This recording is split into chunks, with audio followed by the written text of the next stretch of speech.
স্বাগত দীপ্ত সংবাদে আপনাদের সঙ্গে আছি আমি নাদিরা জাহান।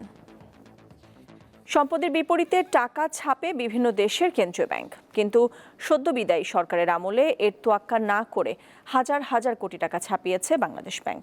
এতে লাগামহীন হয়ে পড়ে মূল্যস্ফীতি, যার বোঝা বইতে হচ্ছে সাধারণ মানুষকে। অর্থনীতিবিদরা বলছেন, বিশেষ গোষ্ঠীর স্বার্থ ও উদ্দেশ্যে সরকারের চাহিদা মতো টাকা ছেপেছে কেন্দ্রীয় ব্যাংক। আওয়ামী লীগ সরকারের আমলে 2022 সালের জুন থেকে পরবর্তী এক বছর 88,000 কোটি টাকা ছাপিয়েছে বাংলাদেশ ব্যাংক। গণমাধ্যমে এমন তথ্য এসেছে। প্রকৃত সম্পদ সৃষ্টি না করে এভাবে টাকা ছাপানোর বিপক্ষে অর্থনীতিবিদরা। তারা বলছেন, এতে মূল্যস্ফীতি মাথাচাড়া দেয়। 2022 সালের জুনে মূল্যস্ফীতি ছিল শতকরা 7.5%। পরের বছর একই সময় তা প্রায় 10 ভাগে পৌঁছায়। অর্থনীতিবিদরা বলছেন, অভ্যন্তরীণ ও বৈদেশিক সম্পদ না থাকা সত্ত্বেও বিশেষ উদ্দেশ্যে টাকা ছাপানো হয়েছিল। এটা কিন্তু কেউ জানতো না। পরে বোঝা গেল যে কেন্দ্রীয় ব্যাংকের গভর্নর কি করেছিলেন, যে বিশেষ গোষ্ঠীকে সহায়তা দেওয়ার জন্য যে তারা টাকা ছাপিয়ে তাদেরকে সহায়তা করেছে, একেবারে সম্পূর্ণ একটা আইন বিরোধী, নীতি বিরোধী কাজ করেছেন। তো সেই প্রেক্ষিতে সেইটার ভার কিন্তু আমরা এখনো বয়ে চলেছি। এটার কারণে যেটা হয়েছে যে যতটুকু উৎপাদনমূলক কর্মকাণ্ড তার সঙ্গে যে আর্থিক খাতের যে ভারসাম্য, সেই ভারসাম্যটা বিনষ্ট হয়েছে। এটা বাংলাদেশের ইতিহাসে কখনো হয়নি। তো এবং এটার কারণেই আমাদের পুরো যে বাজারে বিশৃঙ্খলা, সেটা কিন্তু তৈরি হয়েছে ওই সময়টাতে। তারা বলেন, অর্থনীতির সঠিক চিত্র কেন্দ্রীয় ব্যাংকের তরফ থেকেই সামনে আনা উচিত। যে ট্রান্সপারেন্সি, অ্যাকাউন্টেবিলিটির কথা বলি, তথ্যের সঠিক সরবরাহ এবং এটাকে ডিসেমিনেট করা। সো সেই জন্য তথ্যের নির্ভরতা, সঠিক তথ্য সংগ্রহ, এটা প্রকাশ এবং তথ্যের অভিগম্যতা, অর্থাৎ সবার কাছে এই তথ্যটা পাওয়ার ব্যবস্থা করা। তো এটা স্বীকার করা উচিত যে না, এটা এক সময় হয়েছে, কিন্তু যে কোনোভাবেই হোক এটা হয়ে গেছে কোনো চাপের কারণে। এবং ভবিষ্যতে যারা নেতৃত্বে আসবেন বা যারা কর্তৃপক্ষ রয়েছেন, তারা অত্যন্ত সাবধান হবেন যে এইভাবে বিপুল পরিমাণে অর্থ যেন আর না ছাপে। জেকে বসা মূল্যস্ফীতি নিয়ন্ত্রণের পাশাপাশি আর্থিক খাতের সামগ্রিক উন্নয়নে সমন্বিত উদ্যোগের কোনো বিকল্প নেই বলে মনে করেন এই দুই অর্থনীতিবিদ। আনোয়ার হোসেন, দীপ্ত সংবাদ, ঢাকা। জামালপুরে দিন দিন জনপ্রিয় হয়ে উঠছে পানি ফল চাষ। কম খরচে বেশি লাভ হওয়ায় জলাবদ্ধ পতিত জমিতে এই ফল চাষে আগ্রহ বেড়েছে কৃষকদের। স্থানীয়ভাবে এর নাম সিঙ্গারা হলেও পানিতে চাষ হয় বলে এটি পানি ফল নামে বেশ পরিচিতি লাভ করেছে। জলজ উদ্ভিদ পানি ফলের গাছ 5 মিটার পর্যন্ত লম্বা হয়। পানির নিচে মাটিতে শিকড় থাকে আর পানির উপরে ভেসে থাকে পাতা। রোপণের 3.5 মাসের মধ্যে গাছে ফল আসে। পানি ফলকে ইংরেজিতে ওয়াটার চেস্টনাট বলা হয়, আর বৈজ্ঞানিক নাম ট্রপানাটস। নানা পুষ্টিগুণের কারণে এটি ক্যান্সার প্রতিরোধ করে, এটি উচ্চ রক্তচাপ প্রতিরোধ করে এবং কি স্বাস্থ্য গুণাগুণের দিক থেকে এটি অত্যন্ত ভালো একটি ফল। জ্যৈষ্ঠ আষাঢ় মাসে আমরা এই চারা লাগানো হয়, আর আমরা ফলটা ওঠানো হয় আশ্বিন থেকে কাতি মাস পর্যন্ত, অগ্রহণ মাস পর্যন্ত উঠে। পানি ফল বিলে দিকে নিয়ে গেলাম, যে টাকা দিয়ে নিয়ে গেলাম ডাবল টাকা বেচতে হবে। প্রতি বছরই বোরো ধান কাটার পর খাল, বিল, ডোবা ও পতিত জমিতে পানি ফল চাষ করেন কৃষকরা। কম খরচ আর লাভ বেশি হওয়ায় জামালপুরের দেয়ানগঞ্জ ও ইসলামপুর উপজেলায় ব্যাপক জনপ্রিয় হয়ে উঠেছে এই ফলের চাষ। দেয়ানগঞ্জ স্টেশনে এসে আমাদের এই কাঁচা মাল, পাকা মাল নিয়ে যায়। সস্তা, এমনকি নিতে সাশ্রয়, এই জন্য আমরা জামালপুর থেকে এসে নিয়ে যাই। এখান থেকে ভালো পাওয়া যায়, পাকা কাঁচা সবই পাওয়া যায়। অনেক চাহিদা, আমরা কিনতে আসছি, কিনলাম বাজার থেকে কাঁচা সিংড়া। যা আমরা 3 মাস পানি ফলের কাজ করি, মোটামুটি হলে সংসার চলে। চাষিদের উন্নত জাতের বীজ সরবরাহ সহ সব ধরনের সহযোগিতার আশ্বাস দিয়েছে কৃষি বিভাগ। খুব একটা রোগ পোকামাকড় আক্রমণ নেই বললেই চলে। এটা খুব স্বল্প খরচে বিধায় কৃষক এর দিকে ঝুঁকছে, সংগ্রহ করার পর স্থানীয় বাজারে বিক্রি করছে। এটা আমরা চিন্তা ভাবনা করছি এটা দেশের বাইরে রপ্তানি করা যায় কিনা। দেওয়ানগঞ্জ ও ইসলামপুরের 3 শতাধিক কৃষক পতিত 74 হেক্টর জমিতে পানি ফল চাষ করছেন। স্থানীয় বাজারে প্রতি কেজি পানি ফল বিক্রি হচ্ছে 30 থেকে 40 টাকায়। দীপ্ত, বার্তাকক্ষ। চট্টগ্রামে আইনজীবী সাইফুল ইসলাম আলিফ হত্যাকাণ্ডের প্রতিবাদে আইনজীবীদের ডাকে আজ দ্বিতীয় দিনের মতো কর্মবিরতি চলছে। জেলা আইনজীবী সমিতি এই কর্মবিরতির ডাক দিয়েছে। কর্মসূচির অংশ হিসেবে সমিতির পতাকা অর্ধনমিত রাখা হয়েছে। কালো ব্যাজ ধারণ করেছেন আইনজীবীরা এবং অবকাশকালীন প্রীতি সমাবেশ বাতিল করা হয়েছে। আইনজীবী আলিফের আত্মার মাগফিরাত কামনা করে বাদ জোহর কোর্ট হিল মসজিদে দোয়া মাহফিলের আয়োজন করা হয়েছে। এছাড়া আগামী 1 ডিসেম্বর আইনজীবী সমিতির দোয়েল ভবনের সামনে থেকে শোক মিছিলের ঘোষণা দিয়েছে আইনজীবী সমিতি। মঙ্গলবার চট্টগ্রাম আদালত এলাকায় ইসকন নেতা চিন্ময় অনুসারীদের সঙ্গে পুলিশের সংঘর্ষের সময় আইনজীবী আলিফকে কুপিয়ে ও পিটিয়ে হত্যা করা হয়। এ ঘটনায় পুলিশের উপর হামলা ও সরকারি কাজে বাধা দেওয়ার ঘটনায় ৭৬ জনের নাম উল্লেখ ও অজ্ঞাত ১৫০০ জনকে আসামি করে কোতোয়ালি থানায় ৩টি মামলা দায়ের করা হয়েছে।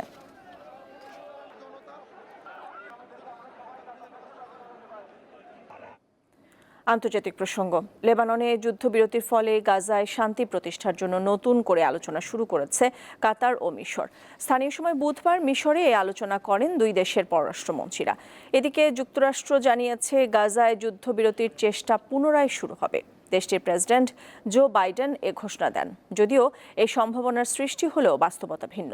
বুধবার সারা রাত গাজার বিভিন্ন শহরে হামলা চালিয়েছে ইসরায়েল। এছাড়াও মঙ্গলবার ইসরায়েলি হামলায় দেশটিতে প্রাণ হারিয়েছেন ৩৩ জন, সেই সঙ্গে আহত হয়েছেন আরও ১৩৪ জন। বুধবার গাজার স্বাস্থ্য মন্ত্রণালয় থেকে এক বিবৃতিতে এ তথ্য জানানো হয়। যুদ্ধবিরতি কার্যকরের পর নিজেদের জয়ী বলে ঘোষণা দিয়েছে লেবাননের সশস্ত্র গোষ্ঠী হিজবুল্লাহ। তবে যে কোনো মুহূর্তে ইসরায়েল আক্রমণের জন্য যোদ্ধারা প্রস্তুত বলেও জানিয়েছে সংগঠনটি। স্থানীয় সময় বুধবার এক বিবৃতিতে তথ্য জানানো হয়। 1 বছরেরও বেশি সময়ে রক্তক্ষয়ী যুদ্ধের পর মুক্তি মিলেছে লেবাননের মানুষের। মঙ্গলবার ইসরায়েলি প্রধানমন্ত্রী বেনিয়ামিন নেতানিয়াহু হিজবুল্লাহর সঙ্গে যুদ্ধবিরতি অনুমোদন করে। বুধবার স্থানীয় সময় ভোর 4টা থেকে কার্যকর হয় যুদ্ধবিরতি। এর মেয়াদ 7 দিন, যদিও এখনও লেবাননের দক্ষিণাঞ্চল থেকে ইসরায়েলি সেনাদের প্রত্যাহার করা হয়নি। আকাশপথে চলছে নিয়মিত টহল। এ অবস্থায় যুদ্ধবিরতি চুক্তিতে দেয়া প্রতিশ্রুতির কথা মাথায় রেখে অন্যান্য এলাকা থেকেও ইসরায়েলি সেনাদের সরিয়ে নেওয়ার আহ্বান জানিয়েছে লেবানন সরকার।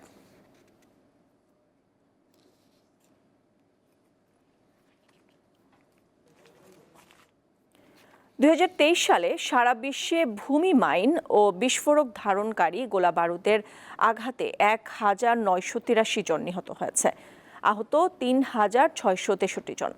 এর মধ্যে শুধু মিয়ানমারে ১,০০৩ জন হতাহত হয়েছেন। সম্প্রতি প্রকাশিত international campaign to ban land মাইন্সের ল্যান্ড মাইন মনিটর 2024 শীর্ষক প্রতিবেদনে এসব তথ্য উল্লেখ করা হয়েছে।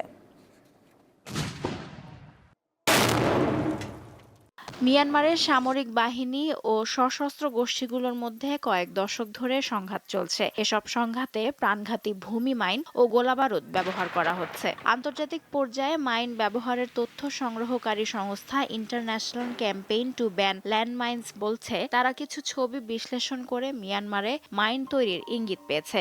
এসব ছবি 2022 সালের জানুয়ারি থেকে 2024 সালের সেপ্টেম্বরের মধ্যে জান্তা বিরোধীদের মাইন জব্দের পর তোলা হয়েছে। এসব ঘটনা থেকে এটাই প্রমাণিত হয়, দেশটিতে প্রায় প্রতিটি অংশেই মাইন তৈরি করা হয়। 2023 সালে ভূমি মাইন বিস্ফোরণে মিয়ানমারে 1003 জন হতাহত হয়েছে। সিরিয়ায় হতাহত হয়েছে 993 জন। সিরিয়ার পর ভূমি মাইন বিস্ফোরণে সবচেয়ে বেশি হতাহতের ঘটনা ঘটেছে আফগানিস্তানে। দেশটিতে হতাহতের সংখ্যা 651 জন। একই সময়ে ইউক্রেনে ভূমি মাইনে হতাহত হয়েছে 580 জন। ভূমি মাইন নিষিদ্ধ করা নিয়ে জাতিসংঘের একটি চুক্তি রয়েছে। এ চুক্তিতে ভূমি মাইনের ব্যবহার, মজুদ ও তৈরি নিষিদ্ধ করা হয়েছে। মিয়ানমার সেই চুক্তিতে স্বাক্ষর করেনি। আইসিবিএল এর প্রতিবেদন বলছে, গত কয়েক বছরে সামরিক বাহিনী কর্তৃক ভূমি মাইনের ব্যবহার উল্লেখযোগ্য হারে বেড়েছে। এ সময়কালে মোবাইল ফোন টাওয়ার ও জ্বালানির পাইপলাইন অবকাঠামোতেও ভূমি মাইন ব্যবহার করতে দেখা গেছে এবং হতাহতদের 84% বেসামরিক মানুষ। লুৎফা ফৌজিয়া, দীপ্ত, বার্তাকক্ষ। মৃত্যুর 10 বছর পরও ক্রিকেট প্রেমীদের স্মৃতিতে অমলিন অস্ট্রেলিয়ার ফিলিপ হিউজ। 2014 সালের 28 নভেম্বর ঘরোয়া লিগে শন অ্যাবটের এক বাউন্সে মাথায় আঘাত লাগে তারপর মৃত্যু হয়। মৃত্যুর সময় 63 রানে অপরাজিত ছিলেন হিউজ। শন অ্যাবট হয়তো এখনো স্বপ্নে দেখেন তার করা 140 কিলোমিটারের বেশি গতির সেই বলটা, যার আঘাতে স্মৃতি হয়ে গেছেন ফিলিপ হিউজ।